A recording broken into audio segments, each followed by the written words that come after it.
Hello साथीहरु नमस्ते, तपाईहरुलाई युट्युब च्यानलमा स्वागत छ। आज फेरि म बीएससी थर्ड इयरको स्पेस साइन्सको एकदमै धेरै important topic application of remote sensing भन्ने टपिकमा चाहिँ भिडियो बनाउन गइरहेको छु। आशा छ तपाईहरुलाई यो टपिकले एक्जाममा धेरै नै हेल्प गर्नेछ।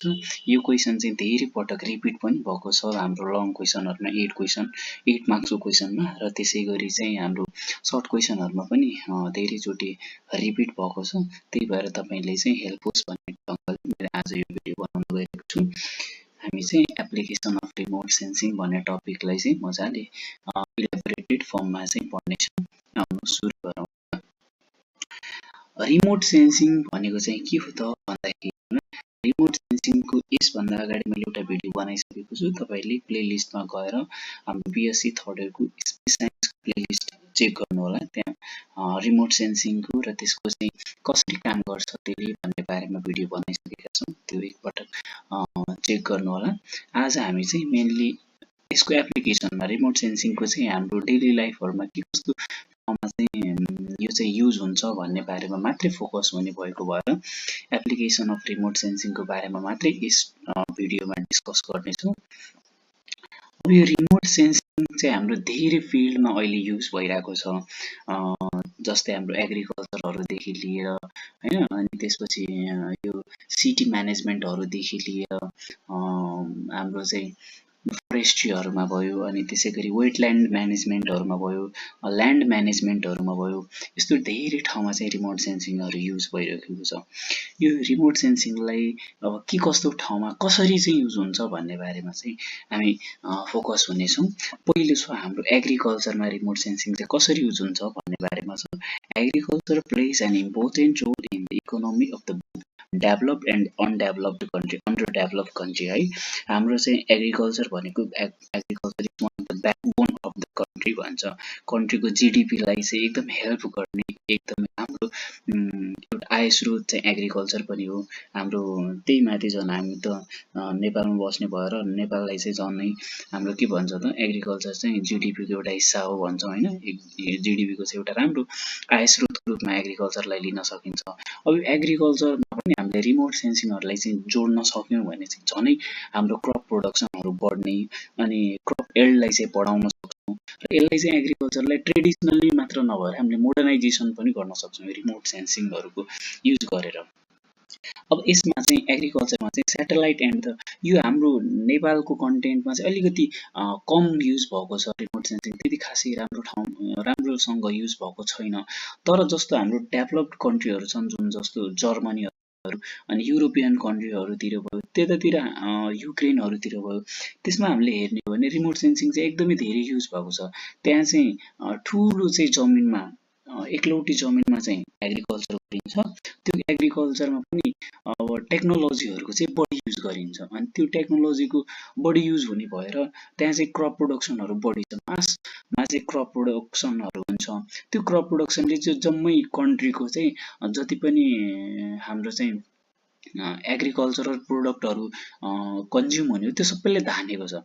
अब नेपालमा चाहिँ के मात्रै हुन्छ भने हामीले आफ्नो लागि मात्रै प्रोडक्सन गर्छौं, अरूको लागि व्यावसायिक रूपमा बिक्री गर्ने नभएर आफ्नो लागि मात्रै यो क्रप प्रोडक्सन गर्ने भएकोले अलि चाहिँ यसलाई चाहिँ रिमोट सेन्सिङतिर जोड्न सकिएको छैन। हामीले चाहिँ बिजनेसको रूपमा चाहिँ एग्रिकल्चरलाई बिजनेस मोडेलमा चाहिँ लग्न नसकेको भएर रिमोट सेन्सिङलाई चाहिँ जोड्न सकिएको छैन। अब मेनली रिमोट सेन्सिङ चाहिँ एग्रिकल्चरमा के कस्तो ठाउँमा चाहिँ कुन पोइन्टमा चाहिँ कुन ठाउँमा के कसरी युज हुन्छ त भन्दाखेरिमा रिमोट सेन्सिङले चाहिँ vegetation and crop type classification, हाम्रो कुन क्रपहरु लगाएको छ त्यसको क्लासिफाईहरु गर्न हैन, कस्तो टाइपको क्रपहरु भएको छ त्यो रिजनहरु छुट्याउन। जस्तो चाहिँ कुनै ठाउँमा चाहिँ हामीले धान मात्रै लगाएको हुन सक्छ हैन, कुनै ठाउँमा चाहिँ अलैँची खेतीहरु भएको हुन सक्छ, अनि कुनै ठाउँमा चाहिँ टी को चाहिँ प्रोडक्सन भइरहेको हुन सक्छ, त्यहाँ टीहरु लगाएको हुन सक्छ हैन, टी प्लान्टहरु लगाएको हुन सक्छ। यसरी चाहिँ vegetation and the crop type classification गरेर गर्न सक्छौं। यो पोइन्टमा पनि हामीले रिमोट सेन्सिङहरुलाई युज गर्न सक्छौं। अनि त्यसैगरी क्रप कन्डिसन एसेसमेन्ट, क्रपको अवस्था कस्तो छ त, कुनै ठाउँमा रोग लागेको हुन सक्छ हैन, कुनै ठाउँमा चाहिँ केही हाम्रो नेचुरल हजार्डको कारणले गर्दा चाहिँ बिग्रेको हुनसक्छ। त्यो कन्डिसनहरूको बारेमा पनि हामीले रिमोट सेन्सिङहरूबाट इमेजेसहरू लिएर होइन एयरबोर्न इमेजेसहरू लिएर त्यो कन्डिसनहरू पनि पत्ता लगाउन सक्ने भयौँ। अनि त्यसै गरी क्रप एल्ड इस्टिमेसन हाम्रो सेटेलाइटहरूको बाट लिएको डाटाहरूलाई चाहिँ लिएर होइन विभिन्न म्याथमेटिकलहरू टुल लगाएर हामीले चाहिँ कति हुनसक्छ त्यो यो एरियामा कति क्रपहरू चाहिँ प्रोडक्सन हुनसक्छ, कति क्वान्टिटीमा चाहिँ हुनसक्छ भन्ने त्यसको बारेमा पनि इस्टिमेट गर्न सकिने भयो। अनि त्यसै गरी soil characteristics and it's type भन्छ, त्यहाँको चाहिँ माटो कस्तो छ होइन, अनि त्यसमा चाहिँ त्यो माटोको डेटाहरू लिन्छ, जस्तो आइपी रेहरू यो रेहरू पठाएर होइन जस्तो चाहिँ यहाँ सेटेलाइट छ भने यसले चाहिँ के गर्ने भयो, जमिनमा चाहिँ रेडिएसन पठाउँछ, त्यो रेडिएसन रिफ्लेक्टेड भएर ब्याक भएर त्यो सेटेलाइटमा जान्छ। खासमा रिमोट सेन्सिङले त्यसरी नै काम गर्छ।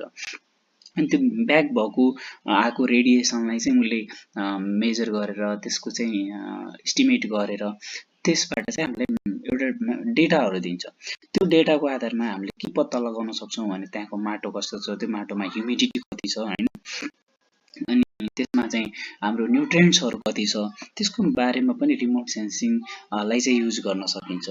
अनि हाम्रो सोइल म्यानेजमेन्ट म्यापिङ भन्ने छ, सोइललाई चाहिँ कसरी म्यानेज गर्ने, कुन ठाउँमा चाहिँ कुन क्रपहरू लगाउने, अनि कति चाहिँ ठाउँ छोड्ने, अनि हाम्रो चाहिँ के अरे इरिगेसनको लागि कुन बाटो लगाउने होइन, म्यापिङहरू इरिगेसनको म्यापिङ पनि हुनसक्छ।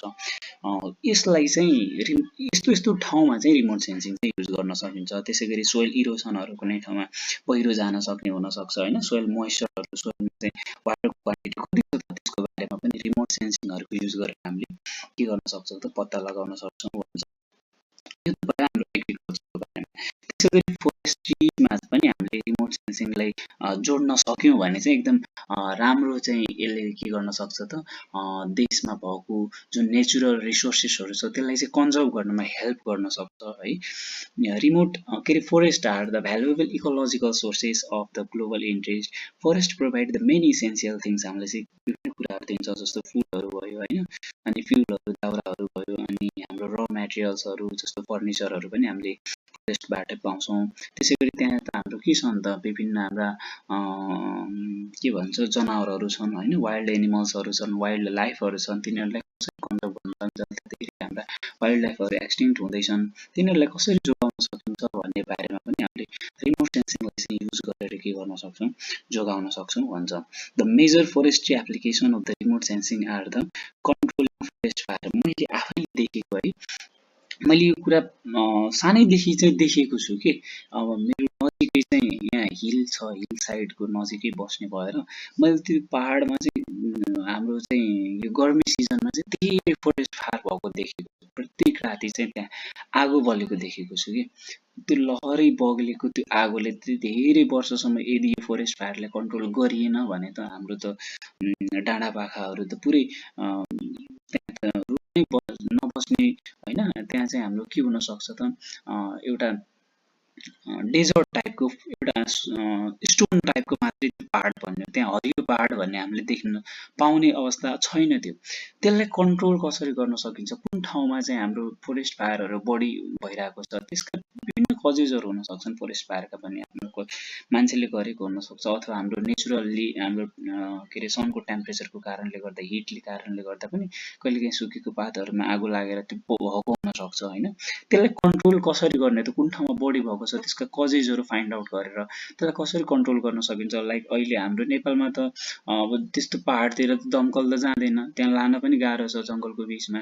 अनि त्यस्तो ठाउँमा चाहिँ कसरी त्यसलाई चाहिँ कन्ट्रोल गर्न सकिन्छ त, जस्तो अब मोडर्न कन्ट्रीहरूले के गर्छन्, डेभलप कन्ट्रीहरूले के गर्छन् भने हाम्रो चाहिँ ड्रोनहरूको युज गर्छन्। त्यो ड्रोनको माध्यमबाट पनि उनीहरूले पानी लगेर त्यो फोरेस्ट फायरहरूलाई कन्ट्रोल गर्ने, आफ्नो नियन्त्रणमा लिने कामहरू गर्न सक्छन्।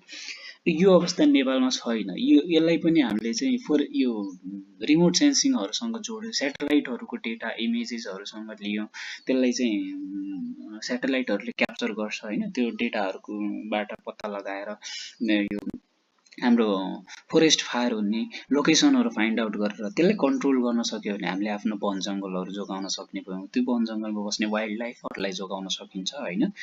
यसरी चाहिँ हामीले गर्न सक्छौँ। एप्लिकेसनलाई चाहिँ रिमोट सेन्सिङलाई चाहिँ हामीले फोरेस्ट्रीसँग जोड्न सक्छौँ भन्छ। अनि सेकेन्डमा चाहिँ detecting the land usages and the land cover. अब कति ठाउँमा चाहिँ हामीले के भएको हुन्छ भने जङ्गलमा चाहिँ मान्छेले अतिक्रमण गरेर बस्देको हुन्छ। त्यो जङ्गलको जमिनलाई चाहिँ हडप्नु भनेको त जङ्गलको त्यो हाम्रो कभर गरेको एरिया घट्नु हो नि त, फोरेस्टको एरिया घट्नु। त्यो राम्रो होइन। अनि त्यसलाई चाहिँ कहिलेकाहीँ चाहिँ हाम्रो गभर्मेन्टले पनि यो सर्कुलेट नगरेर रेगुलेट नगरेर त्यस्तो भइरहेको हुनसक्छ। त्यसको लागि चाहिँ गभर्मेन्टले पनि सेटेलाइट इमेजहरू लिएर होइन, त्यसको हेल्प लिएर त्यो कति चाहिँ हाम्रो युज भएको छ, कति युज भएको छैन, त्यो युज नभएको जमिनहरू फोरेस्ट बनाउन सक्छौँ कि भन्ने बारेमा यसमा पनि उसले चाहिँ आफ्नो पोलिसीहरू ल्याउन सक्ने भयो होइन। Observing the climate change. अब क्लाइमेट चेन्जको त सबैलाई थाहै छ होइन। क्लाइमेट चेन्जहरूलाई पनि अब्जर्भ गर्न रिमोट सेन्सिङलाई जोड्न सकिन्छ। Monitoring the quantity health of the earth forest. अब अर्थ फोरेस्टको चाहिँ कस्तो छ त हेल्थ भनेको, त्यहाँ चाहिँ रुखहरूको अवस्था कस्तो छ। सुकेका रुखहरू छन् भने तिनीहरूको ठाउँमा फेरि प्लान्टेसनहरू गर्नु पर्यो होइन। त्यसको अवस्थाको हेल्थको बारेमा, फोरेस्टको हेल्थको बारेमा, फोरेस्टको क्वान्टिटीको बारेमा पनि हामीले रिमोट सेन्सिङबाट चाहिँ डेटाहरू लिन सक्छौँ भन्छ। Monitoring the depletion of the forest cover and its effect on the environment.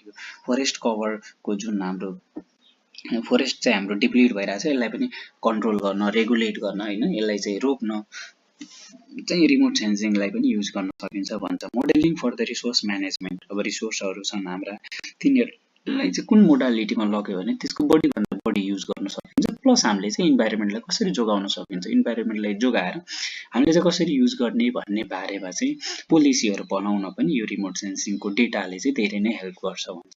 यो त भयो हाम्रो फोरेस्ट्रीको बारेमा। त्यसै गरी छ हाम्रो ल्यान्ड कभरहरूको बारेमा। अब तपाईँहरूले कहिलेकाहीँ फिल गर्नु पनि भएको छ होला, यो हामीले गुगल म्यापहरू हेर्दाखेरिमा हाम्रो यति जमिनहरूको यो सबै सेटेलाइट इमेजहरू देखाउँछ। यो सबै इमेज देखाउने भनेकै हाम्रो सेटेलाइटहरूले होइन। यो सेटेलाइट इमेज भनेकै रिमोट सेन्सिङ हो। रिमोट सेन्सिङ भनेको एउटा ठाउँमा बसेर त्यो मान्छेले चाहिँ सेटेलाइटहरूको युज गरेर कुनै डेटाहरू लिइरहेछ भन्नु नै रिमोट सेन्सिङ हो नि होइन र। अनि यो ल्यान्ड युजेजहरू, ल्यान्ड कभरहरूको म्यापिङहरू गर्न पनि हाम्रो के युज हुन्छ त, यो सेटेलाइटहरू युज हुन्छ, हाम्रो रिमोट सेन्सिङ चाहिँ युज हुन्छ भन्छ। In order to use the land optimally. हामीले अप्टिमल्ली कसरी युज गर्न सक्छौँ त ल्यान्डलाई, कसरी बढी फाइदा लिने त होइन। For practical purposes it is necessary to have the information on the existing land cover. कति ल्यान्ड छ हामीसँग, त्यसलाई चाहिँ कुन ठाउँमा युज गर्न सकिन्छ होइन, कसरी युज गर्न सकिन्छ, त्यसको सबै आइडिया त हामीलाई चाहियो नि त। आइडिया पाउनलाई त के हुनु पर्यो, पहिला त हामीलाई थाहा हुनु पर्यो यति कभर छ हामीसँग, ल्यान्ड छ, यति चाहिँ युज भएको छ, यति हाम्रो चाहिँ युज भएको छैन, खाली जमिन छ। त्यो जमिनमा हामीले के गर्न सक्छौँ, त्यसको मोडालिटीको बारेमा पनि इन्फर्मेसन चाहिँ हामीलाई कसले दिन्छ, यो रिमोट सेन्सिङले दिने गर्छ। Here the land cover refers to the surface on the ground. अब यो त थाहा भएकै कुरा हो है। However land uses refers to the purposes the land surf both visual and the digital analysis techniques are employed for the preparation of the land uses land cover maps using the satellite data। satellite डेटाहरू लिएर होइन। अहिले त हाम्रा data एनालिस्टहरू पनि धेरै छन् नेपालमा, लगायत हाम्रो यो वर्ल्ड मार्केटमै अहिले डेटा एनालिस्टहरू पढ्ने विद्यार्थीहरूको सङ्ख्या पनि बढ्दो छ। अनि यी डेटा एनालिस्टहरूले डेटाहरूलाई एनालाइज गरेर होइन, भिजुअल र हाम्रो डिजिटल डेटाहरूलाई एनालाइज गरेर हाम्रो विभिन्न चाहिँ सेटेलाइटबाट आएको डेटाहरूलाई चाहिँ हाम्रो ह्युमनमा चाहिँ कसरी युज गर्न सकिन्छ, ह्युमनले चाहिँ कसरी फाइदा उठाउन सकिन्छ भन्ने बारेमा काम भइरहेको छ। अब यसमा major application of the remote sensing in land कभरमा भन्नुपर्दा चाहिँ नेचुरल रिसोर्सेस म्यानेजमेन्टद्वारा हाम्रो ल्यान्डमा भएको होइन, हाम्रो ल्यान्ड पनि त एउटा नेचुरल रिसोर्सेस नै हो। यसको चाहिँ म्यानेजमेन्ट कसरी गर्ने, यहाँ भएको नदी ताल तलैयाहरू होइन, जति पनि छन् हाम्रो रिभरहरू, झरनाहरू होला, अनि त्यसै गरी हाम्रो चाहिँ हाम्रो अरू जति पनि हाम्रो नेचुरल रिसोर्सेसहरू छन् जस्तो ढुङ्गा माटोहरू होइन, त्यसै गरी हाम्रो खनि मिनरल्सहरू हुनसक्छ। यी मिनरलहरूलाई कसरी म्यानेज गर्ने भन्ने बारेमा पनि यो स्याटेलाइट इमेजहरू त्योबाट आएको डेटाहरूले चाहिँ हेल्पफुल गर्छ भन्छ। वाइल्ड लाइफ हेबिटेट प्रोटेक्सन होइन, हाम्रो वाइल्ड लाइफहरूलाई पनि त्यसको वासस्थानलाई पनि जोगाउन हेल्प गर्छ। अनि land water interface mapping, land र जमिनको चाहिँ इन्टरफेस त्यो बिचको जोड्ने तिनीहरूको बिचमा पनि कस्तो छ त होइन। कुनै ठाउँमा चाहिँ हाम्रो नदीले कटान गरेको हुनसक्छ, नदीले चाहिँ हाम्रो धेरै क्षति गरेको हुनसक्छ, त्यो ठाउँलाई चाहिँ डिटेक्ट गरेर त्यहाँ चाहिँ कसरी कन्ट्रोल गर्न सकिन्छ त्यसको बारेमा पनि आइडिया लिन चाहिँ हाम्रो यो डेटा त चाहियो होइन। त्यो डेटालाई चाहिँ कसले प्रोभाइड गर्छ त हाम्रो रिमोट सेन्सिङ हाम्रो सेटेलाइटहरूले दिने गर्छ। त्यसै गरी अर्बन एरिया एक्सपान्सन, कति पहिले चाहिँ कति सहरीकरण थियो, अहिले चाहिँ कति बढेको छ, कुन ठाउँमा लग्दाखेरिमा चाहिँ सहरीकरणलाई व्यवस्थित गर्न सकिन्छ, यसको बारेमा पनि हाम्रो रिमोट सेन्सिङले धेरै नै हेल्पफुल गर्छ। Legal boundaries for the tax and the property evaluation, आफ्नो देशको बाउन्ड्रीहरू होइन। अब हामीहरूले सबैले देखेको इन्डियाले नेपालको कति धेरै चाहिँ सिमाना मिचेको छ, सिमानातिर बस्ने मान्छेले झनै यसको बारेमा बढी नलेज हुन्छ होइन। त्यसलाई चाहिँ कन्ट्रोल गर्न, त्यसलाई रेगुलेट गर्न होइन हाम्रो चाहिँ यो हेल्प कसले गर्छ त रिमोट सेन्सिङले, सेटेलाइट इमेजहरूले, सेटेलाइट डेटाहरूले धेरै नै हेल्पफुल गर्छ। त्यसै गरी हाम्रो प्रदेश विभिन्न प्रदेशहरूमा छुट्याएको छ, प्रदेशमा पनि। अनि त्यसै गरी ट्याक्स र प्रोपर्टी भ्यालुएसनको लागि कसैको जमिनको नक्सा बनाउनु पर्ने हुन्छ, त्यसमा पनि हाम्रो सेटेलाइट इमेजहरू लिन सकिन्छ होइन, यसलाई चाहिँ युज गर्न सकिन्छ भन्छ। अब त्यसै गरी हाम्रो छ water resources also called the hydrology भन्छ। अब हाइड्रोतिर चाहिँ कसरी चाहिँ हामीले रिमोट सेन्सिङलाई युज गर्ने भन्ने बारेमा चाहिँ दिएको छ। Wetland mapping and the monitoring, wetland भनेको हाम्रो पानी भएको होइन, ह्युमिड भएको त्यो एरियालाई चाहिँ वेटल्यान्ड भन्छौँ। त्यो वेटल्यान्डलाई म्यापिङ गर्न, त्यसलाई मोनिटर गर्न पनि हाम्रो रिमोट सेन्सिङहरू युज हुन्छ। त्यसै गरी हाम्रो सर्फेस वाटर म्यापिङ, सर्फेसमा भएको हाम्रो जमिनमा भएको पोन्डहरू हुनसक्छ, लेकहरू हुनसक्छ होइन, अनि हाम्रो रिभरहरू हुनसक्छन्, त्यसलाई म्यापिङ गर्ने। जस्तो हामीलाई चाहिँ नदीहरूको के चाहिन्छ त भन्दाखेरिमा म्यापहरू चाहिन्छ नि कहिलेकाहीँ होइन। अनि त्यसलाई चाहिँ जस्तो हामीले हाइड्रो इलेक्ट्रिसिटीहरू बनाउनको लागि पनि एरियाहरू डिटेक्ट गर्न सक्ने भयौँ। जस्तो भिरालो जमिनबाट चाहिँ पानी आइरहेको छ भने त्यहाँ हामीले ड्यामहरू बनाएर हाइड्रो इलेक्ट्रिसिटीहरू निकाल्न सक्छौँ होइन। यस्तो ठाउँमा पनि हामीले रिमोट सेन्सिङ चाहिँ युज गर्न सक्छौँ भन्छ। Determining the snow water equivalent भन्छ होइन, स्नो वाटरको इक्विभ्यालेन्टहरू डिटर्माइन गर्न। फ्लड म्यापिङहरू, जस्तो चाहिँ हाम्रो देशमा अहिले बर्खाको मौसममा त कति धेरै बाढीहरू आउँछ होइन, त्यसलाई चाहिँ अबको दिनहरूमा कसरी कम गर्न सकिन्छ होला भन्ने बारेमा पनि प्लानिङहरू गर्न, त्यो पोलिसीहरू बनाउन सबैलाई चाहिँ हेल्प कसले गर्छ त रिमोट सेन्सिङबाट आएको डेटाहरूले गर्छ। त्यही भएर यो रिमोट सेन्सिङ चाहिँ एकदमै महत्त्वपूर्ण छ, इम्पोर्टेन्ट छ है। River and the lake ice monitoring भन्छ। रिभरहरू र लेकको आइसको क्वान्टिटी भयो होइन। अहिले हाम्रो त ग्लोबल वार्मिङको कारणले गर्दा देशमा धेरै स्नोहरू अहिले के भइरहेछ त कम भइरहेछ, ग्लेसियर पक्रिरहेका छन् होइन, ग्लेसियर लेकहरू छन्।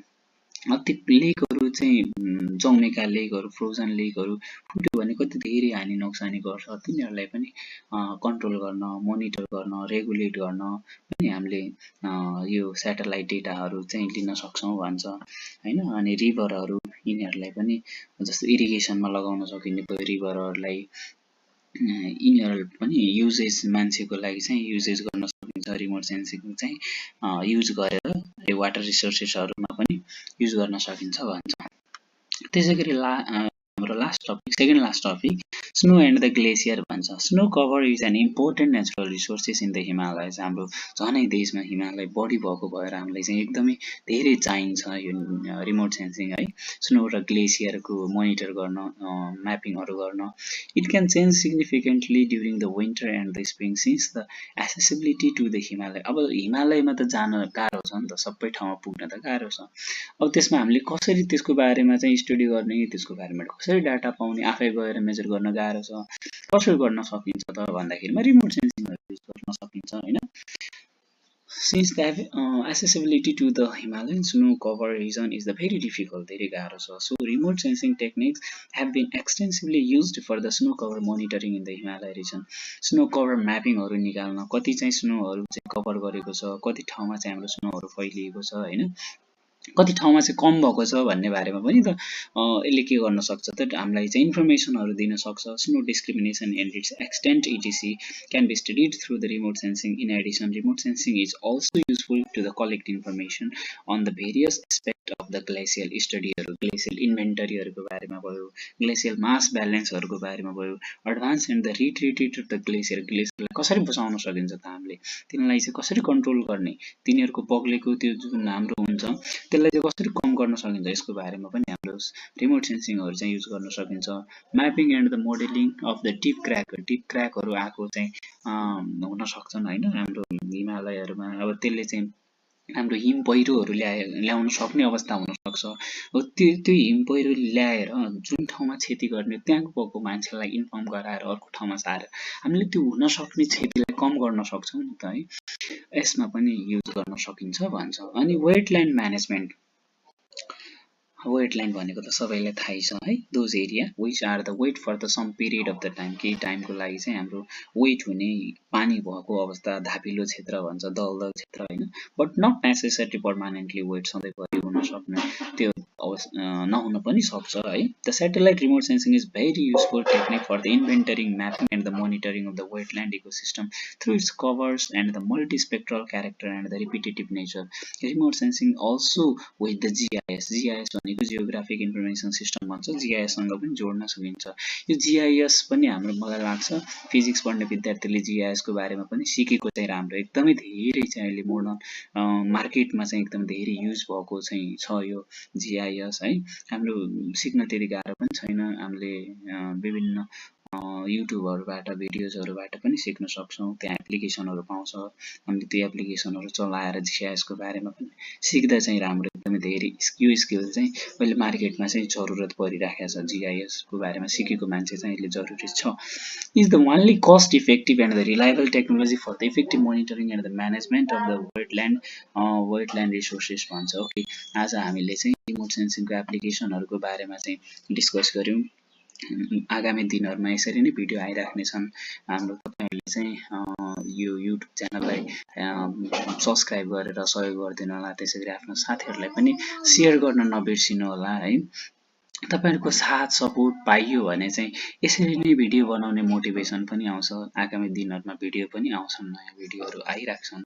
अब टाइम मिलाएर भए पनि एक्जामको नजिकको बेला चाहिँ हेल्प गरिदियो भने चाहिँ सबैलाई सहयोग हुन्छ, तपाईहरुलाई पनि सहयोग हुन्छ, मलाई पनि तपाईहरुले सब्स्क्राइब गरेर कमेन्टहरू गरेर हौसला बढाइदिनु भयो भने झनै सबैलाई हेल्पफुल हुन्छ है. यति भन्दै आजको यो भिडियो चाहिँ हामी यही अन्त्य गर्छौँ र आगामी दिनहरूमा पनि हेर्दै गर्नुहोला, हाम्रो युट्युब च्यानल सहयोग गर्दै गर्नुहोला भन्दै तपाईहरुमा बिदा हुन्छु. धन्यवाद.